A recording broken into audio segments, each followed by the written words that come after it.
Next है बेटा हमारे पास which of the following is heteroleptic complex. भाई इस चैप्टर में ना बहुत सारी टर्म्स हैं, है ना, होमोलैप्टिक, हेटेरोलैप्टिक, यूनिडेंटेट, डाइडेंटेट, एम्फीडेंटेट, तो ये टर्म्स आपको हमेशा याद होनी चाहिए। हेटेरोलैप्टिक का मतलब क्या होता है बेटा कि जिसमें हमारे पास डिफरेंट कोऑर्डिनेशन, डिफरेंट लिगेंड्स हैं, बस सिंपल सी बात, कुछ भी नहीं है। डिफरेंट लिगेंड्स में देखो कि इसमें हमारे पास कितने लिगेंड है, एक ही है NH3, इसमें है H2O, इसमें भी NH3, इसमें बेटा 4 NH3 हैं और 2 Cl है, तो हमारे पास D क्या हो गया, इज अ हेटेरोलैप्टिक कॉम्प्लेक्स। बहुत ही सिंपल सा क्वेश्चन है, 2026 में आ रखा है। बस बेटा क्या होता है कि जो एग्जाम है वो आपके माइंड के साथ खेलता है, ठीक है। क्या होता है कई बारी बच्चे सब कुछ पढ़ के जाते हैं पर एग्जाम में वो डिफरेंट टर्म्स देख के या क्वेश्चन देख के कंफ्यूज हो जाते हैं, तो बस हमारे जो एग्जामिनर्स हैं वो इसी चीज का फायदा उठाते हैं। अब इस चीज से कोप अप करने का एक ही तरीका है, जब भी पेपर पढ़ो ठंडे दिमाग से पढ़ो, ठीक है। बहुत ज्यादा हड़बड़ी में मत पढ़ो कि बस फटाफट से मुझे जो आता है मैं एकदम वॉमिट आउट कर दूं, नहीं, आपके दिमाग में सब कुछ ऑलरेडी स्टोर है, ठीक है। अगर टेंशन लोगे हार्मोन सारे के सारे बिगड़ जाएंगे, ठीक है, आपका एड्रेनलिन वगैरह रिलीज होगा और सब कुछ फिर खराब होने के चांसेस ज्यादा हैं। इसीलिए ठंडे दिमाग से अगर आप क्वेश्चंस करोगे तो आपके सारे क्वेश्चंस अपने आप होते चले जाएंगे। बस हमने क्या याद रखना है, निधि मैम ने जितने भी नोट्स दिए हैं, जो भी लेक्चर्स दिए हैं, वो अच्छे से एक बार रिवाइज करके जाने हैं। नेक्स्ट है बेटा द कंपाउंड, ये एक कंपाउंड है एंड ये कंपाउंड जो है ये क्या रिप्रेजेंट कर रहे हैं बेटा, ऑप्टिकल आइसोमेरिज्म, लिंकेज, आयनाइजेशन या कोऑर्डिनेशन आइसोमेरिज्म। तो बेटा देखो इसमें हमारे पास क्या है, देखो यहाँ पर इस वाले में हमारे पास कौन सा आयन बनेगा, एनायन बनेगा Br नेगेटिव, इसमें कौन सा बनेगा बेटा SO4 2 नेगेटिव।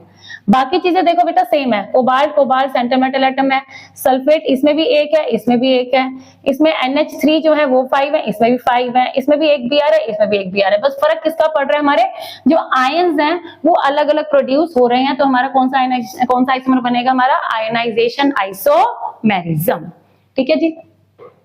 लिंकेज आइसोमेरिज्म कब बनता है जी हमारा, जब हमारे कौन से होते हैं, एम्बीडेंटेट लिगेंड्स होते हैं। कोऑर्डिनेशन आइसोमेरिज्म कब बनता है, जब कैटायन भी हमारा कॉम्प्लेक्स है और एनायन भी हमारा कॉम्प्लेक्स है। नेक्स्ट बेटा the total number of unpaired electrons present in CO+3। भाई मेरे करने से पहले ना आप लोगों के क्वेश्चंस हो जाने चाहिए, ठीक है ना। मैं तो यहाँ पे पूरा डिटेल में कर रही हूँ, आप लोगों को तो अभी ऐसे फटाक से याद होनी चाहिए सारी चीजें। एटॉमिक नंबर भी CBSE वालों ने हमें दे रखा है, 27 होता है।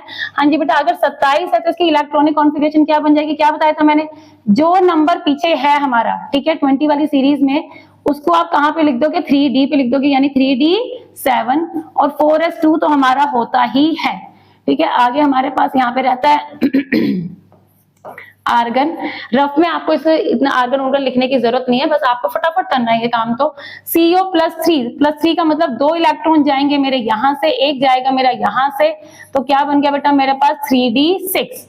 3D6 का मतलब बेटा मेरे पास क्या हो गया, 1 2 3 4 और 5, तो 1 2 3 4 5 और 6, यानी कि कितने अनपेड इलेक्ट्रॉन रह गए बेटा मेरे पास, 4। भाई जल्दी में ये जो आपका क्या बोलते हैं हंस रूल ऑफ मैक्सिमम मल्टीप्लिसिटी है, उसको नहीं भूलना है, ठीक है, जल्दबाजी नहीं करनी है, ठंडे दिमाग से करने हैं क्वेश्चंस। नेक्स्ट है बेटा the stabilisation of coordination compounds due to chelation is called chelate effect. चलो जी ठीक है। Which of the following is more stable complex series. बेटा रिंग लाइक स्ट्रक्चर होता है हमारे पास, चिलेट इफेक्ट, ठीक है, जो रिंग लाइक स्ट्रक्चर बन जाता है।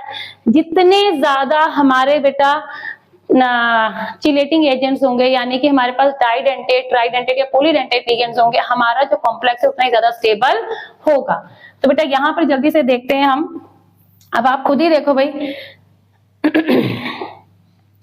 क्या ये हमारा चिलेटिंग है, नहीं, इसमें तो हमारी चिलेशन ही नहीं हो रही है, इसमें भी हमारी चिलेशन नहीं हो रही है, इसमें भी हमारी चिलेशन नहीं हो रही। चिलेशन किसमें हो रही है हमारी, सिर्फ और सिर्फ इसमें हो रही है, so this will be more stable. अगर इसमें बेटा क्या होता, एक में होता मेरा C2O4 2 है, एक में 1 है, एक में 3 है, तो जो 3 वाला होता वो सबसे ज्यादा स्टेबल होता।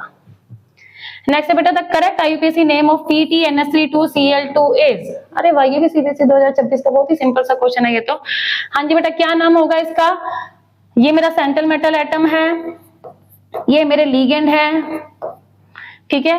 क्या बोलेंगे बेटा इसको हम, डाई अमीन, यहीं से करेक्ट करते हुए चले जाते हैं भाई, डाई अमीन डाई क्लोराइडो आगे प्लेटिनम का हमें निकालना पड़ेगा। हाँ जी बेटा, जिसका निकालना उसको मान लिया x। NH3 बेटा, NH3 का होता है 0, 2 into 0 is 0, Cl का होता है -1, ये हो गया -2 is equals to। अभी बेटा न्यूट्रल है, न्यूट्रल का मतलब इसके ऊपर ओवरऑल चार्ज कितना है 0, तो x की वैल्यू कितनी आ गई मेरे पास 2, तो मेरा बी ऑप्शन क्या हो गया, करेक्ट हो गया है। ठीक है, अब इसमें और इसमें क्या डिफरेंस है बेटा, इसमें इन्होंने डाई क्लोराइड और क्लोराइडो पहले लिख दिया। हमें पता है हमारा जो एमीन है वो पहले आएगा, है ना, अल्फाबेटिकल ऑर्डर के अकॉर्डिंग ये पहले आना चाहिए, इसलिए हमारा पास बी ऑप्शन जो है वो करेक्ट है। बाकी अदरवाइज दोनों में कोई डिफरेंस नहीं है, बस इन्होंने क्या करा, अल्फाबेटिकल ऑर्डर को फॉलो नहीं किया है। देखते हैं, विच of the following complex is not optically active, इनमें से कौन सा ऑप्टिकली एक्टिव नहीं है।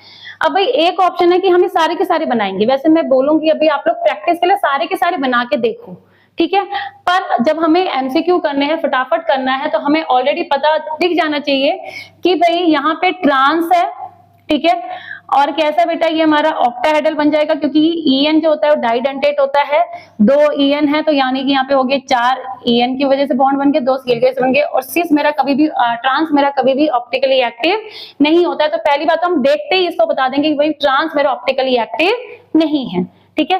पर इसको एक बार बेटा मैं ये जरूर कहूंगी कि आप लोग एक बार इसको बनाकर भी देखो, क्योंकि ये बनाकर देखने बहुत ज्यादा जरूरी है, आपकी प्रैक्टिस हो जाएगी। तो पहला हम बना के देखते हैं बेटा, CO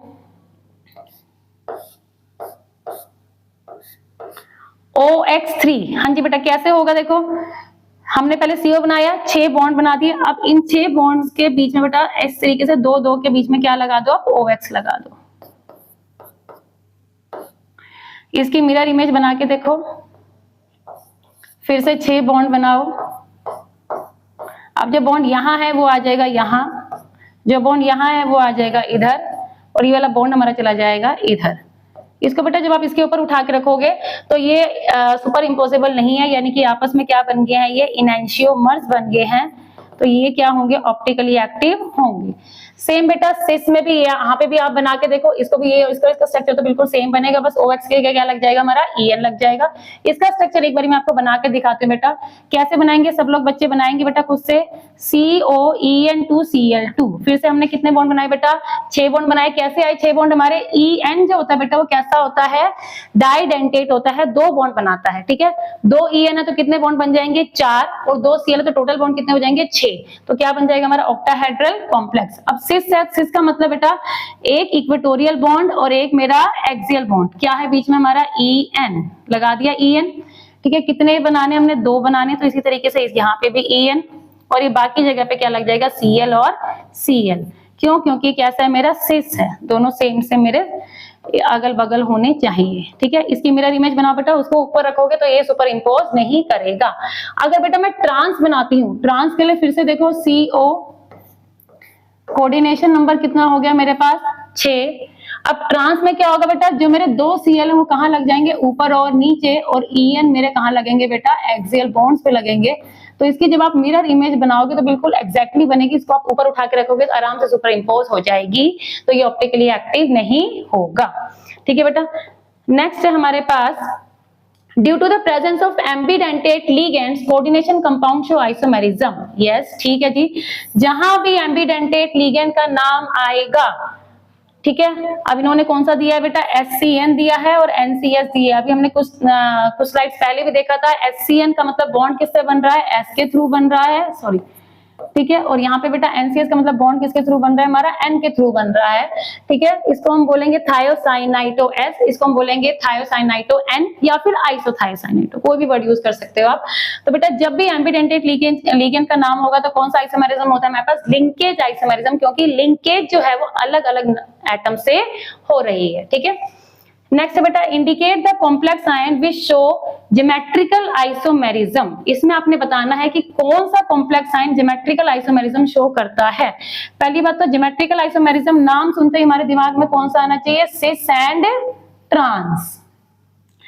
अब भाई देखो सबका कोऑर्डिनेशन नंबर कितना है, 4 और 2 6, इसका कितना है 3 और 1 4, इसका भी 6, और इसका 5 और 1 6, ठीक है जी। अब देखो बेटा यहाँ पर हमारे पास क्या है, ये 4 है और ये कितने हैं हमारे पास 2 है, ठीक है।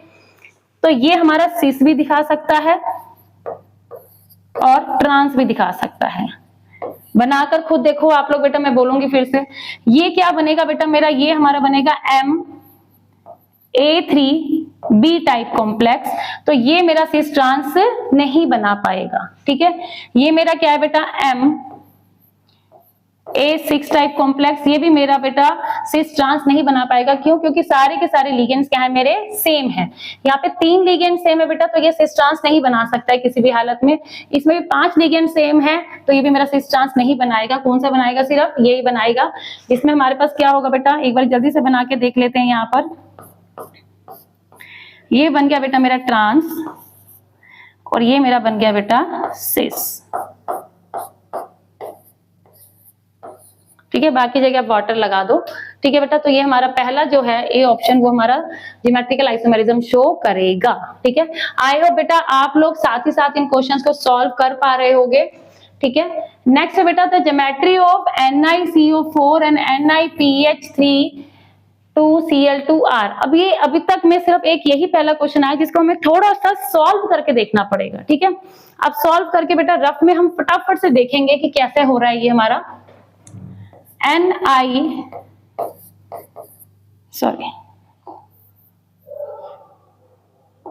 क्या बेटा हमारे पास NiCO4, ठीक है। देखो बेटा निकल का हमारे पास ऑक्सीडेशन नंबर कितना, निकल का हमारे पास एटॉमिक नंबर कितना होता है, 28 होता है, ठीक है। क्या बनेगी इसकी कॉन्फ़िगरेशन, 3D8 4S2, यानी कि 1 2 3 4 5, और ये हमारे पास हो गया 4S।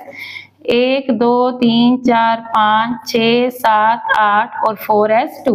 अब बेटा NiCO4 है हमारे पास, तो जब ये CO4 है बेटा, तो यानी कि ये कैसा है, मेरा न्यूट्रल कॉम्प्लेक्स है। तो Ni का ऑक्सीडेशन नंबर कितना आएगा मेरे पास, यहाँ पर 0 ही आएगा। तो यानी कि बेटा इसका जो है हमारे पास कॉन्फ़िगरेशन ऐसी ही रहेगी। अब CO हमें पता है बेटा कैसा होता है, मेरा स्ट्रॉन्ग लिगेंड होता है। स्ट्रॉन्ग लिगेंड देखते ही बेटा क्या होगा, बेचारे जो हमारे ये अनपेयर्ड इलेक्ट्रॉन्स है ये घबरा जाएंगे, डर जाएंगे। ये कहेंगे भाई हमें तो पेयरिंग करनी है, तो ये 4s वालों को क्या करेंगे, अपने पास बुला लेंगे और पेयर्ड हो जाएंगे। जैसे यहाँ पर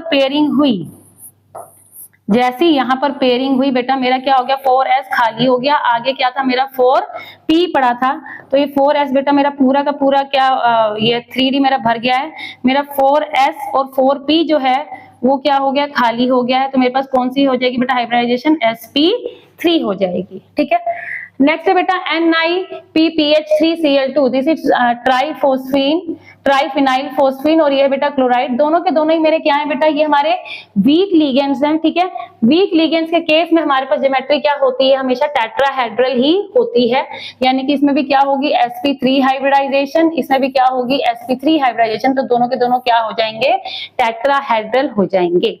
बेटा atomic number of Mn, Fe and COR 25, 26, 27 respectively. Which of the following inner orbital octahedral complex ions are diamagnetic? उसने हमें दो चीजें बोल दी है कि ये इनर ऑर्बिटल भी बनाए, ठीक है, और डायमैग्नेटिक भी हो, ठीक है। इसको भी हमें थोड़ा सा सॉल्व करके देखना पड़ेगा। अब देखो बेटा कैसे करेंगे, देखो यहाँ पर कोबाल्ट का ऑक्सीडेशन नंबर कितना आएगा मेरे पास, +3। कोबाल्ट का मुझे पता है कितना होता है, 3D7 4S2 +3 का मतलब कितना हो गया बेटा, ये 3D6 हो गया है, ठीक है बेटा। यहाँ पर हमारा जो NH3 है वो क्या करेगा, एज अ स्ट्रॉन्ग लिगेंड काम करेगा। तो हमारे पास क्या हो जाएगी बेटा, 6 बनाते हैं, 1 2 3 4 5 6। तो बेटा जैसे ही हमारे पास NH3 जो है वो आएगा, तो लिगेंड जो हमारे इलेक्ट्रॉन्स है उनकी पेयरिंग हो जाएगी। पेयरिंग होते ही क्या होगा बेटा, मेरे पास जो मेरे d ऑर्बिटल्स हैं ये क्या हो जाएंगे, खाली हो जाएंगे। तो मेरे पास बेटा क्या होगी, D2sp3 हाइब्रिडाइजेशन हो जाएगी, क्योंकि उसने मुझे बोला है कि इनर ऑर्बिटल कॉम्प्लेक्स ही बना रही है, ठीक है। सब में आपने इनर ऑर्बिटल कॉम्प्लेक्स ही बनाना है। तो ये कैसा हो गया बेटा, मेरा डायमैग्नेटिक हो गया। तो पहला तो मेरा डायमैग्नेटिक है। दूसरे को देखते हैं बेटा, MnH2O6 +2, ठीक है बेटा। MnH2O6 हमारा क्या है, +2 है। यहाँ पे बेटा हमारे पास Mn का ऑक्सीडेशन नंबर कितना आ जाएगा, +2 आ जाएगा। क्यों, क्योंकि वाटर का कितना होता है, 0 होता है। तो इसकी कॉन्फ़िगरेशन क्या बन जाएगी बेटा, मेरे पास 3D5 4S0। 3D5 का मतलब क्या है बेटा, 1 2 3 4 और 5। अब इनर ऑर्बिटल ही बनाना है। इनर ऑर्बिटल का मतलब बेटा इलेक्ट्रॉन्स की पेयरिंग होगी। इलेक्ट्रॉन्स की बेटा जब पेयरिंग होगी तो 5 है हमारे पास, तो 2 तो हमारे बेटा पेयर्ड हो जाएंगे, पर एक मेरा क्या रह जाएगा, अनपेयर्ड रह जाएगा। तो ये कैसा हो गया बेटा मेरा, ये हो गया मेरा पैरामैग्नेटिक। नेक्स्ट है बेटा FeCN6 4 माइनस। इसमें बेटा क्या है, आयरन की कितनी हो जाएगी +2। आयरन का हमें पता है क्या होता है हमारे पास 3d6 4s2। ठीक है, अब क्या हुआ बेटा, फिर से हमारे पास +2 यानी कि क्या रह गया 3d6 रह गया। सेम बेटा ये हमारा CO वाला केस हो गया, तो इसमें भी सारे इलेक्ट्रॉन पेयर्ड हो जाएंगे, तो ये भी हमारा क्या हो जाएगा डायामैग्नेटिक। इसमें बेटा हमारे पास आएगी +3, ये हमारा डायमैग्नेटिक नहीं हो पाएगा। तो हमारे पास ऑप्शन के आगे बेटा फर्स्ट एंड थर्ड ऑप्शन आ गई है।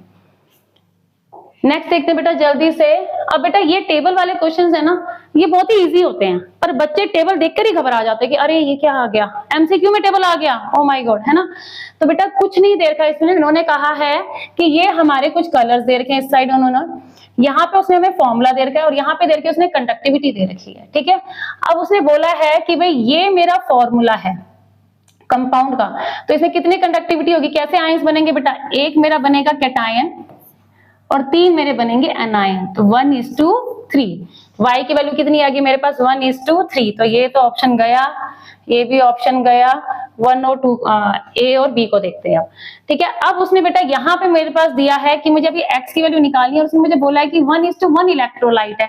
1:1 इलेक्ट्रोलाइट का मतलब एक ही कैटायन बनना चाहिए, एक ही एनायन बनना चाहिए। इन दोनों में से देख लो बेटा किस केस में हमारे पास एक कैटायन एक एनायन बन रहा है।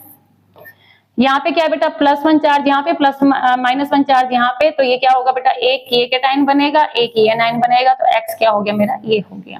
कितना सिंपल क्वेश्चन है, बस क्या उन्होंने टेबल की फॉर्म में दे रखा है, इसलिए हम थोड़ा सा घबरा जाते हैं देख के। नेक्स्ट बेटा, on the basis of crystal field theory electronic configuration of D4 complex when delta not is greater than P। हाँ जी बेटा, डेल्टा नॉट जो है हमारा क्या है, काफी ज्यादा है। ठीक है, हमें किसके लिए बनाना है, D4 के लिए बनाना है। जब डेल्टा नॉट काफी ज्यादा होता है और पेयरिंग एनर्जी कम होती है, तो क्या होता है बेटा, मेरे इलेक्ट्रॉन जो हैं वो नीचे ही रह जाते हैं। ठीक है, क्यों, क्योंकि इलेक्ट्रॉन ऊपर जंप नहीं कर पाते हैं। ठीक है, वो क्या करते हैं, उनके कहते हैं भाई मेरी पेयरिंग एनर्जी कम है, मैं फटाफट से पेयर ही कर लूं, मैं ऊपर कहाँ भागता रहूंगा। तो बेटा हमें क्या करना है, T2G मेरे नीचे हैं और EG मेरे ऊपर हैं। ठीक है, तो हमारे पास क्या होगा बेटा, D4 के लिए हमें बनाना है, इलेक्ट्रॉन क्या होगा मेरा, ऊपर जंप कर नहीं पाएगा, नीचे ही रह जाएगा, तो 1 2 3 और फिर ये 4, तो क्या बन गई बेटा, T2G मेरे कितने हो गए 4 और EG में कितना हो गया बेटा मेरा 0। तो हमारी ऑप्शन कौन सी करेक्ट हो गई है, D ऑप्शन मेरी करेक्ट हो गई है।